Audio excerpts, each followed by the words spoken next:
बैल पोळा. स्वाध्याय प्रश्न क्रमांक 1. एका वाक्यात उत्तरे लिहा. अ. बैलाच्या सणाला काय म्हणतात? उत्तर. बैलाच्या सणाला बैल पोळा असे म्हणतात. आ. बैलांना कसे सजवले आहे? उत्तर. बैलांच्या अंगावर मखमली झुली पांघरून, त्याची शिंगे रंगवून आणि त्यांच्या कपाळावर रेशमी बाशिंगे बांधून बैलांना सजवले आहे. ई. बैलांची नावे कोणती आहेत? उत्तर. ढवळ्या व पवळ्या ही बैलांची नावे आहेत. ई. बैल पोळ्याच्या दिवशी बैलांना काय खाऊ घालतात? उत्तर. बैल पोळ्याच्या दिवशी बैलांना पुरणपोळी खायला घालतात. प्रश्न 2. शेवट समान असणारे कवितेतील शब्द लिहा. Choose word for the poem to write rhyming words. याच्यामध्ये शेवटचे शब्द म्हणजे मखमली मधला ली आणि झुली मधला ली असे शेवटचे समान 2 शब्द. ठीक आहे. पहिला येतो मखमली झुली, दुसरा येतो शिंगे बाशिंगे, तिसरा येतो ढवळ्या पवळ्या, चौथा येतो सजले धजले, पाचवा येतो धजले लागले, सहावा येतो कामधाम आराम. प्रश्न 3. बैल गोठ्यात राहतात तसे खालील प्राणी कोठे राहतात ते लिहा. अ. घोडा तबेला. आ. वाघ गुहा. ई. माकड झाड. ई. हत्ती जंगल. उ. मासा पाणी. उ. कासव जमीन व पाण्यामध्ये. प्रश्न क्रमांक 4. प्रश्न क्रमांक 4. खालील शब्दापासून अनेक शब्द बनवा. इथे उदाहरणामध्ये दिलेलं आहे कपाळी, कळी, पाळी, पाक, पाकळी. कपाळीपासून शब्द तयार केलेले आहेत. त्याचप्रमाणे पुरणपोळी आणि गावभर या 2 शब्दापासून आपल्याला अनेक शब्द तयार करायचे आहेत. अ. पुरणपोळी. पुरणपोळीपासून तयार होणारा शब्द आहे पुरण, रण, पोर, पोळी, पोळी. आ. गावभर. गावभर या शब्दापासून तयार होणारे शब्द आहेत गाव, गार, वर, भर, रव. प्रश्न क्रमांक 5. सजले धजले अशा शब्दांना जोडशब्द म्हणतात. कवितेत आलेले खालील जोडशब्द वाचा, जसेच्या तसे पाहून लिहा. असे आणखीन काही जोडशब्द लिहा. सजले धजले हे जोडशब्द आहे. जोडशब्द म्हणजे काय? त्यांना एकत्र करून एक शब्द तयार केलेला असतो, त्यांना जोडशब्द म्हणतात.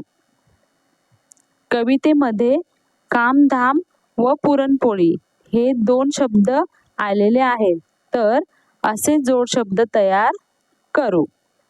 उत्तर आहे ह्याचं भाजीपाला, केर कचरा, घरोघरी, भांडी कुंडी, पाऊस पाणी हे जोडशब्द. प्रश्न क्रमांक 6. गावभर मिरवणे म्हणजे संपूर्ण गावातून फिरणे. खालील शब्दांना भर हा शब्द जोडा आणि वाक्यात उपयोग करा सांगा. इथे काही शब्द दिलेले आहेत. ह्या शब्दांना भर हा शब्द जोडायचा आहे, त्यापासून एक वाक्य तयार करायचे आहे. इथे एक उदाहरण दिले आहे की बाबांनी पोतभर धान्य आणलं. पोत हा एक शब्द आहे, भर हा दुसरा शब्द आहे. या दोन्ही शब्दांना एकत्र करून पोतभर हा शब्द तयार होतो. त्यापासून एक वाक्य तयार केलेले आहे. ते वाक्य आहे बाबांनी पोतभर धान्य आणलं. तर इथे तोंड हा एक शब्द आहे, तर तोंड या शब्दाला भर आपण जोडूयात. मग काय होणार? तोंड भर. तर ह्याचा वाक्यात उपयोग करूया. बाईंनी प्रांजलचे तोंडभर कौतुक केले. तर पुढे दुसरा शब्द आहे पिशवी. पिशवीला भर हा शब्द जोडूयात, मग तयार होणारा शब्द आहे पिशवी भर. तर याचा वाक्यात उपयोग करूया. आईने पिशवीभर खाऊ आणला. तर पुढचा शब्द आहे हात. हात या शब्दाला भर जोडूयात, तर तयार होणारा शब्द आहे हात भर. याचा आपण वाक्यात उपयोग करूया. माझी मैत्रीण हातभर अंतरावर राहते. तर पुढे शेवटचा शब्द आहे घर. घर या शब्दाला भर जोडूयात, तर काय तयार होणार? घर भर. तर याचं वाक्यात उपयोग करूया. पणती पेटवल्यावर घरभर प्रकाश पडला.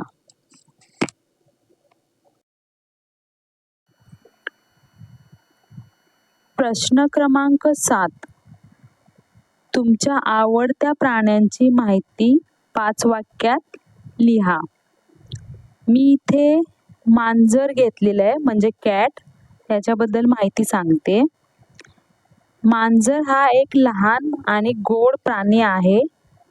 ते खूप शांत आणि स्वच्छ असतात. मांजराला दूध, मासे खूप आवडतात. ते आपल्या पंजांनी उंदीर पकडतात व मांजर माणसाचा खूप चांगला सोबती असतो. मी इथे मांजराबद्दल सांगितलेलं आहे. जर तुम्हाला तुमचे आवडते कुठले प्राणी असतील तर त्याबद्दल तुम्ही इथे लिहू शकता. इथे पुढे दिलेले आहे. खालील चौकटीत काही अक्षरे दिलेली आहेत. त्या अक्षरापासून फुलांची 13 नावे तयार होतात. ती शोधा व लिहा. ह्या चौकटीमध्ये फुलांची 13 नावे तयार होतात.